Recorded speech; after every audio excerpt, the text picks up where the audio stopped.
My parents left me out of the family dinner. They actually called me a street cleaner. Little did they know, I owned the very restaurant where they were celebrating. Before we go any further, could I quickly ask a favor? It would mean a lot if you subscribed and also shared where you're watching from in the comments. It helps our community feel more connected.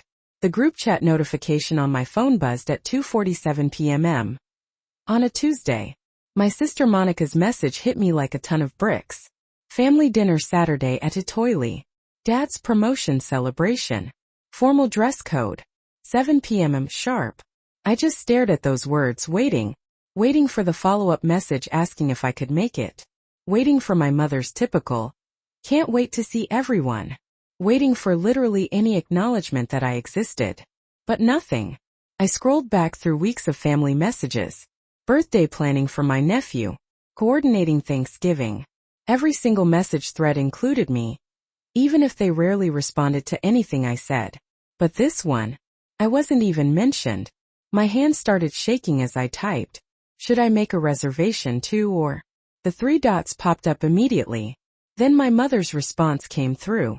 "This is for immediate family only, sweetie. You understand? Immediate family." The word stung like a slap in the face. I've been cleaning their houses for the past 6 years through my janitorial service, watching them climb the corporate ladder while I scrubbed their toilets. My brother Eugene had his fancy law firm. Monica ran her boutique marketing agency. And me? I was the family embarrassment. Since when am I not immediate family? I typed back. "Don't make this difficult," my father chimed in.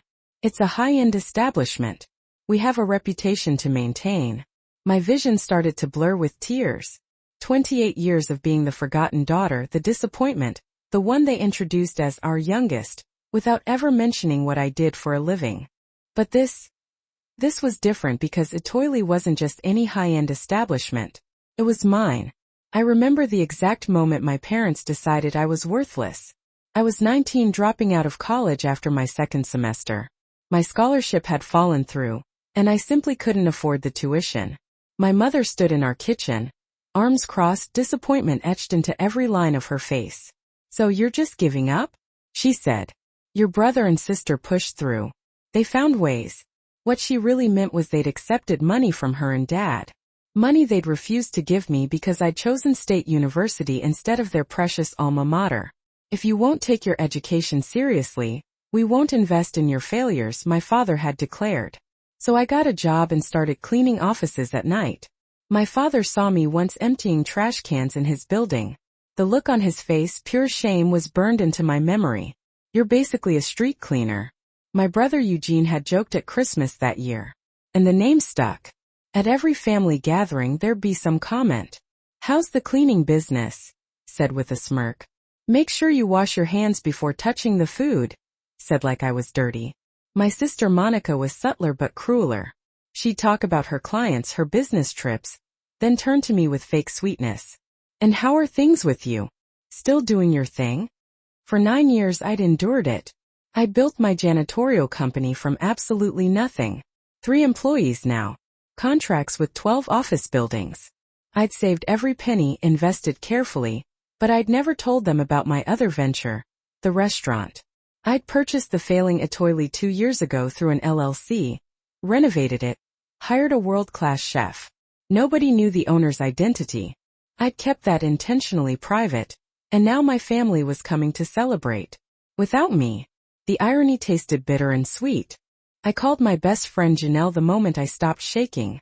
She'd been with me since middle school, seen every humiliation my family had dealt me. "They did what?" Her voice pitched high with disbelief. "Girl, please tell me you're going to show up anyway." "Better," I said, a plan forming in my mind. "I'm going to be there, just not how they expect." "Explain." I could practically hear the grin in her voice. "I'm going to serve them." The words felt powerful. Final. "I'm going to wait their table personally and see if they even recognize me in a server's uniform." Janelle went quiet for a moment. "That's actually genius, but also potentially devastating for you." "Are you sure?" Was I? My therapist, Dr. Williams, had been working with me for 18 months on setting boundaries with my family. "You can't control their behavior," she'd said in our last session. "But you can control your response to it and your exposure to their toxicity." This felt like both a boundary and a breaking point. I need to see it, I told Janelle. I need to see who they really are when they think I'm just the help. Maybe it'll finally give me the closure to walk away. Or maybe it'll hurt worse than anything they've done before. Janelle warned. Promise me you'll call me after. No matter what happens, I promise. That night I couldn't sleep. I kept replaying every family dinner, every graduation they'd attended for my siblings but couldn't make for my GD ceremony. Every Christmas where my gifts were afterthoughts. Usually cleaning supplies, actually. While Monica got designer bags and Eugene got luxury watches. I thought about my father's promotion. District manager to regional director. Big deal. Worth celebrating. Worth excluding his own daughter. My phone buzzed at 3 a.m. A message from my mother in the family group chat. Looking forward to Saturday. Eugene, bring Danielle. Monica, bring Troy. It'll be wonderful having everyone together. Everyone. I wasn't even worth a clarification. I took a screenshot of the message. Saved it. Evidence. Then I started planning. Saturday morning arrived with clear skies and a cold determination. I drove to a toilet at 9 a.m. letting myself in through the back entrance. My general manager, Pierre, looked surprised to see me. Boss, I thought you were taking today off. Pierre was a 52-year-old French expatriate who'd worked in 5-star restaurants across Europe. I'd stolen him from a competitor by offering him equity and creative freedom. Change of plans, I said. I need to be on the floor tonight serving. His eyebrows shot up. You want to wait tables? May I ask why? I'd never told anyone at the restaurant about my family. I kept my professional and personal lives completely separate. Personal matter. There's a party of 5 coming at 7. Reservation under Gibson. I want their table. Pierre studied my face. He was perceptive. He'd managed enough restaurants to recognize emotional landmines. This sounds like it might be complicated. It's necessary, I said. He nodded slowly. Then we'll make sure everything is perfect. Whatever you need. I spent the afternoon reviewing every detail. The menu, seasonal ingredients, locally sourced dishes that had earned us a mention in 3 food magazines. The wine list carefully curated, including bottles that cost more than my mother's monthly mortgage payment. The ambience, soft lighting, live piano, fresh flowers on every table. My restaurant. My rules. My moment. At 4 p.m. I changed into the server's uniform.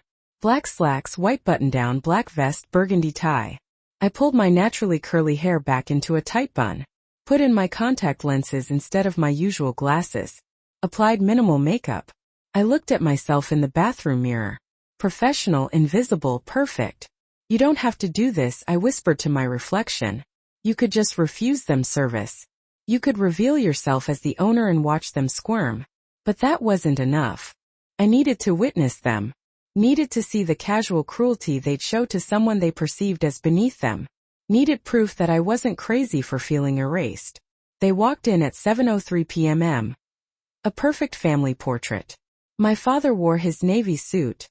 The expensive one. My mother had on the pearl necklace my grandmother left her. The one she promised to pass down to me before deciding I wouldn't appreciate its value. Monica looked stunning in a red dress. Her fiancé Troy stood beside her in a tailored charcoal suit. Eugene and his wife Danielle completed the picture. Both dressed like they'd stepped out of a fashion magazine. I stood near the host's stand, my heart hammering against my ribs. Pierre greeted them warmly. Reservation for Gibson, my father said, his voice booming with self-importance. We're celebrating tonight. Congratulations, Pierre responded smoothly. Right this way. He caught my eye briefly. Question there. I nodded once. He led them to the table I'd specifically prepared. A corner spot with excellent ambience, but positioned so I could easily observe from the kitchen. I gave them 10 minutes to settle in, to scan the menus, to start their performance of being a happy, complete family. Then I approached, notepad in hand, wearing my most polite smile. Good evening, I said, keeping my voice slightly higher than normal. My name is Nadia, and I'll be your server tonight. Can I start you off with drinks or appetizers? My mother looked up first. Her eyes passed over me without a flicker of recognition. Yes, we'll have a bottle of the Chateau Margaux, the 2015. That was a $700 bottle. I wrote it down without reaction. My father didn't even look at me. Bring us the tasting menu. All 5 courses. We're celebrating my promotion. Wonderful, I said. Congratulations, sir. Eugene glanced at me the way you'd glance at furniture. Is it true you have oysters flown in from the coast daily? Sir, today's are from Washington. Harvested yesterday morning. We'll start with a dozen, he said, then turned back to his conversation without acknowledging my presence further. I stood there for one more second waiting for someone to squint, to pause, to say, you look familiar. Nothing. I was invisible. I delivered their wine with steady hands. Performed the tasting ritual for my father. He swirled, sniffed, sipped, and nodded curtly. Acceptable. The bottle cost more than my first car. As I poured for everyone, their conversation flowed around me like I was a ghost. My mother raised her glass. To Michael's success, regional director at 49. We're so proud. They clinked glasses and smiled. My sister Monica leaned forward, her voice carrying. You know what makes this even better? The whole family together. All of us. I fumbled the wine bottle slightly. Caught it. Nobody noticed. Well, almost all of us, Eugene said, and my heart stopped. But then he continued. Wish Grandma Jean could see this, Dad. She always said you'd go far. They were toasting to family. Complete family. While I stood right there, invisible. The appetizers came out. Oysters, butternut squash soup, seared scallops. I described each dish with professional detachment while my insides twisted. My father tasted his soup, made an approving sound, but never said thank you. My mother sent back her scallops because they were slightly overcooked. They weren't. I'd watched Chef Eugene prepare them perfectly medium rare. But I smiled and apologized. So unprofessional, my mother muttered to Monica as I walked away. Overcooked at a place like this. In the kitchen, Pierre touched my shoulder. You're pale. Take a moment. I'm fine, I said, but my voice cracked. No, you're not. He handed me some water. Whatever they did to you, whoever they are, they're not worth this. But they were. They were my family.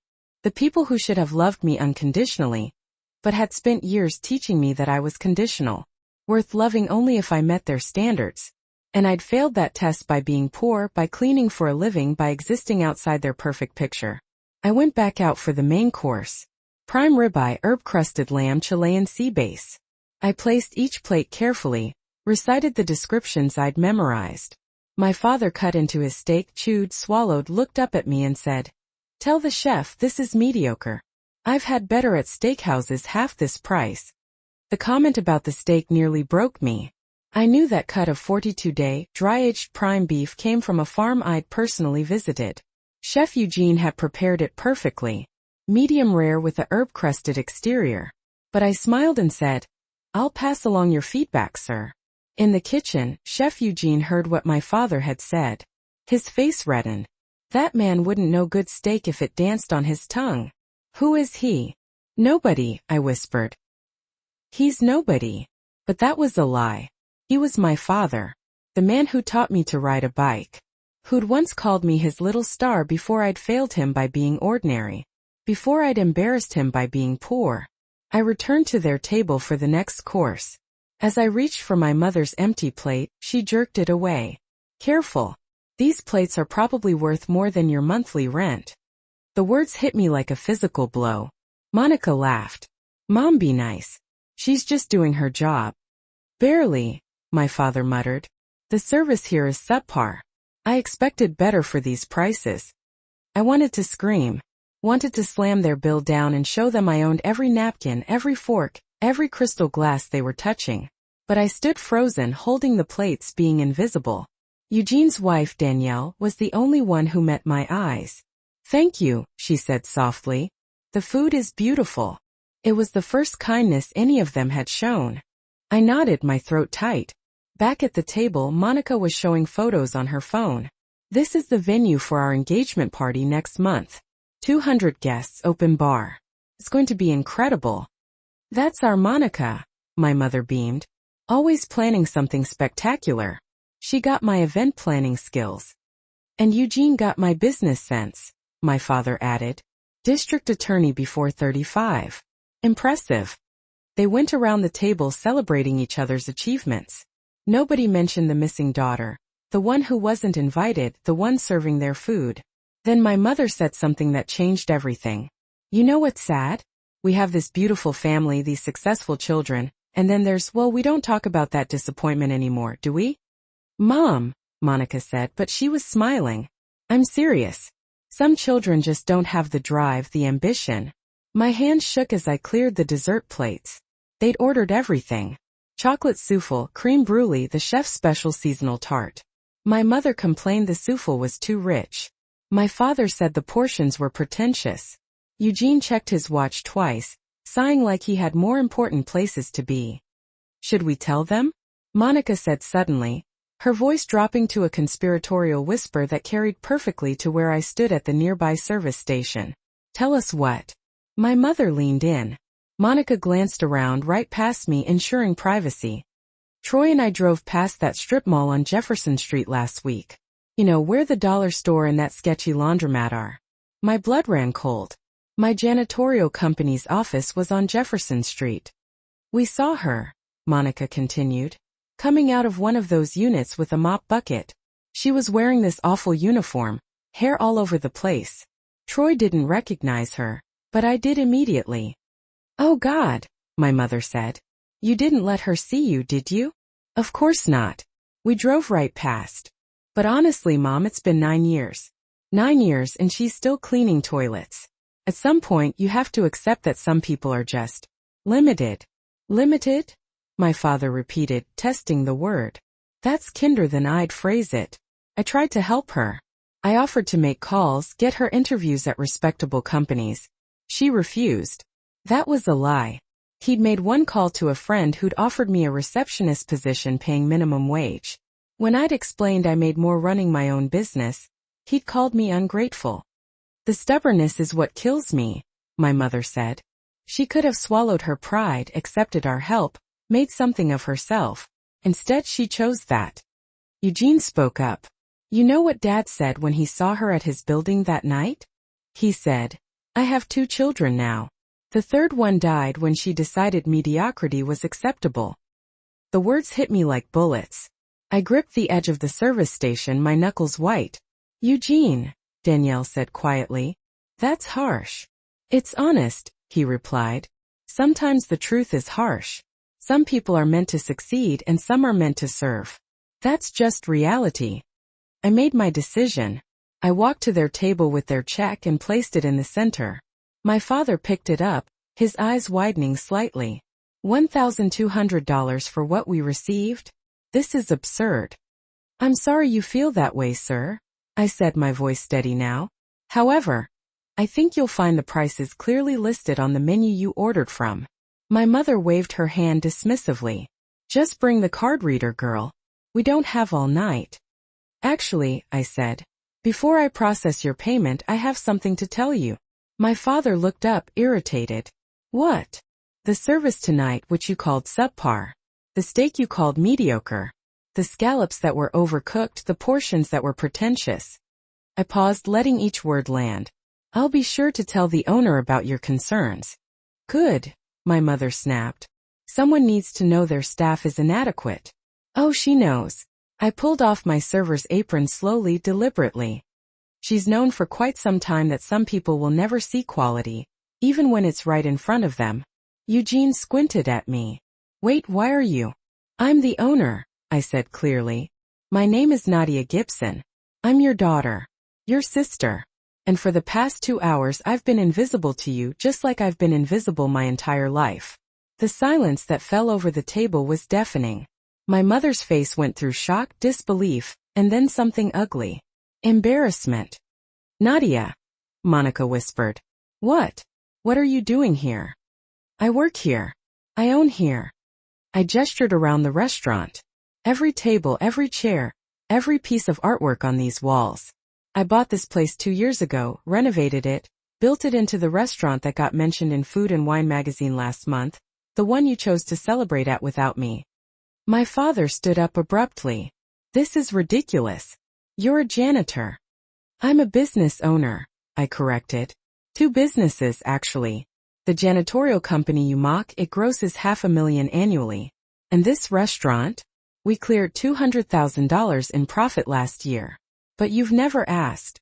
Never cared. You just assumed the street cleaner could never be anything more. You're lying, my mother said, but her voice wavered. If you owned this place, you would have told us. Would I? I asked. When exactly?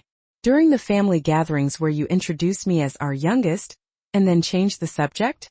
Or maybe at Christmas when you give me cleaning supplies as gifts while Monica gets jewelry. Tell me, Mom, when should I have shared my success with people who've made it clear I'm an embarrassment?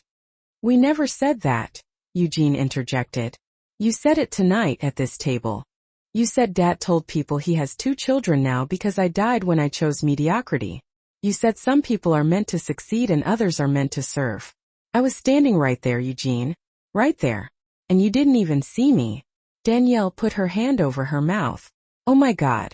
Nadia, we didn't know. That's the point. I cut her off. You didn't know because you didn't see. None of you did.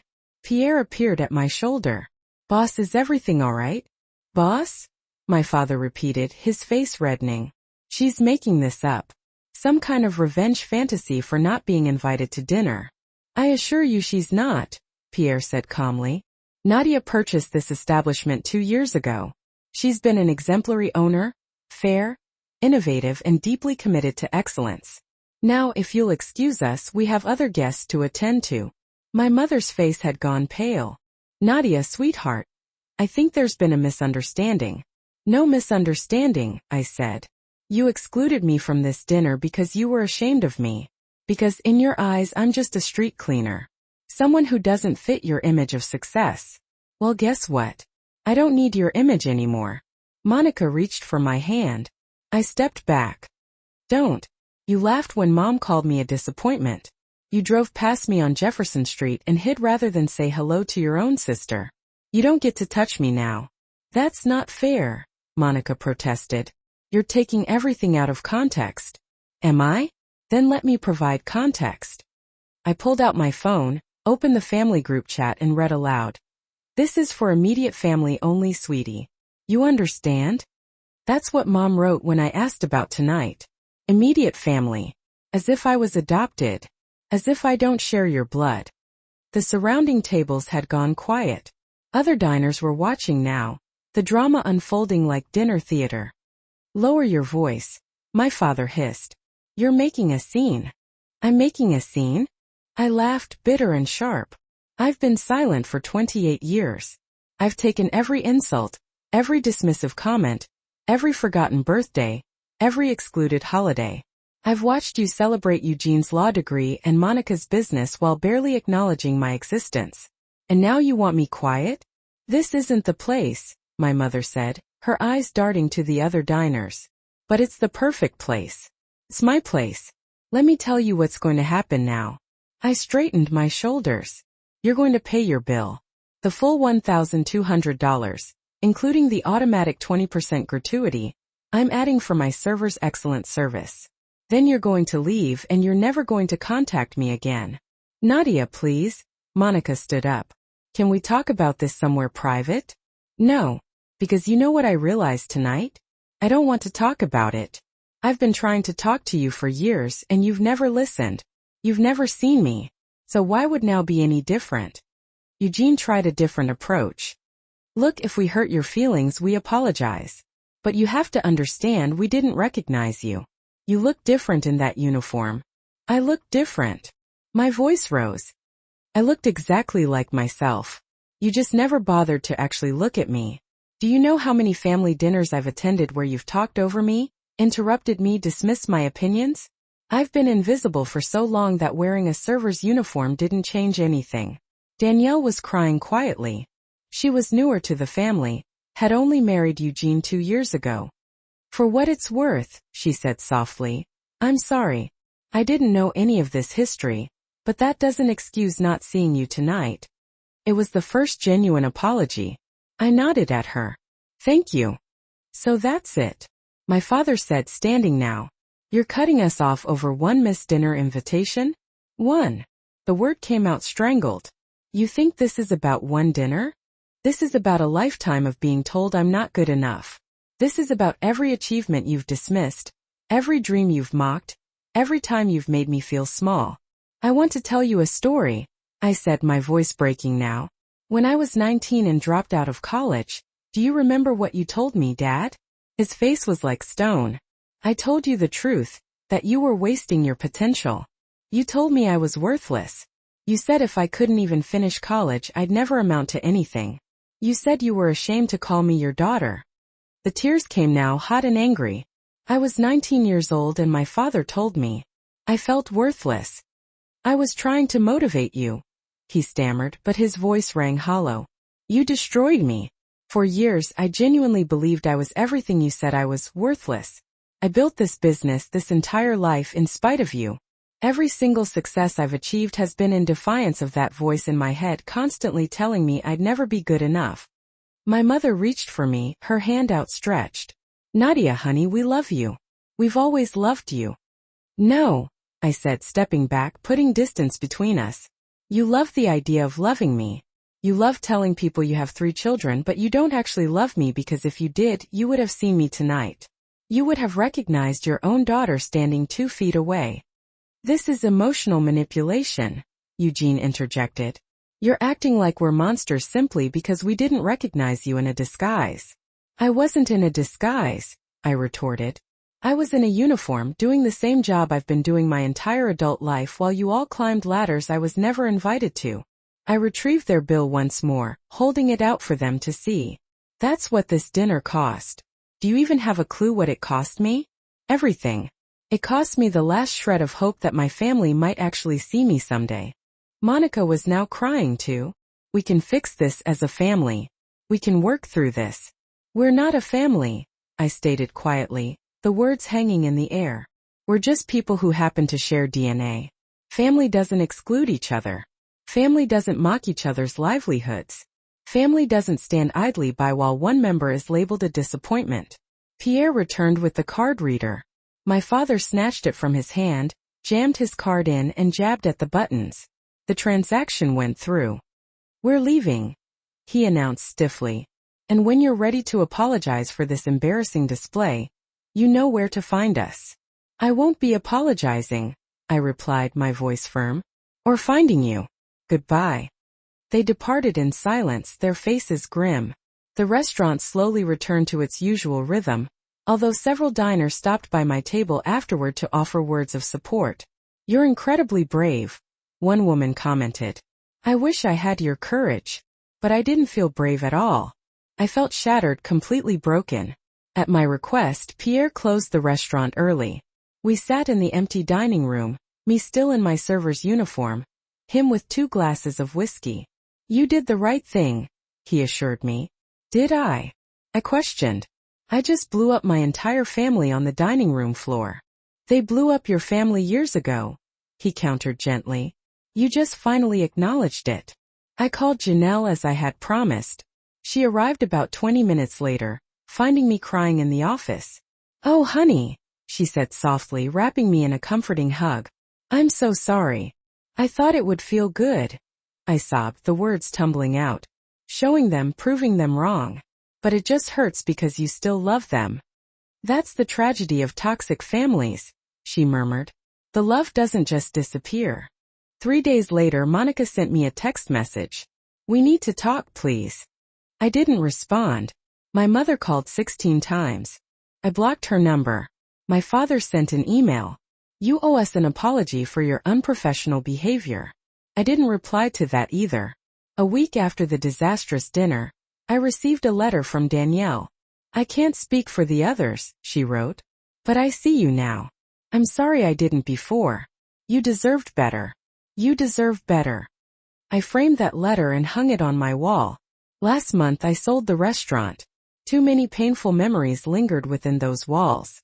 I'm opening a new place across town. A fresh start, a new concept. My janitorial business is thriving. I bought a house, adopted a dog, and started dating someone who actually thinks my work ethic is attractive, not embarrassing. I see my therapist twice a week now. Do you regret confronting them? Dr. Williams asked during a recent session. No, I said firmly. I regret needing to. Sometimes I drive past the old restaurant, watching the new owners running it successfully. Sometimes I wonder if my family ever thinks about me, if they've told people the truth about that night or if they've rewritten the whole thing in their minds to make themselves look better. I hope they remember. I hope it haunts them. I hope they see servers now and wonder if one of them might be someone they should have loved better. Because the absolute saddest part wasn't that they didn't recognize me in a uniform, it's that they never really knew me at all. And now they never will. If you've ever felt invisible to the people who should see you, leave a comment below. Your story matters. You matter. Don't forget to like and subscribe for more real stories about family betrayal and finally finding your own worth. The end didn't come with a tearful reconciliation, but with a quiet acceptance. Sometimes the bravest thing you can possibly do is walk away from the people who are incapable of seeing your value. Sometimes family is something you build brick by brick, not something you're simply born into. And sometimes the only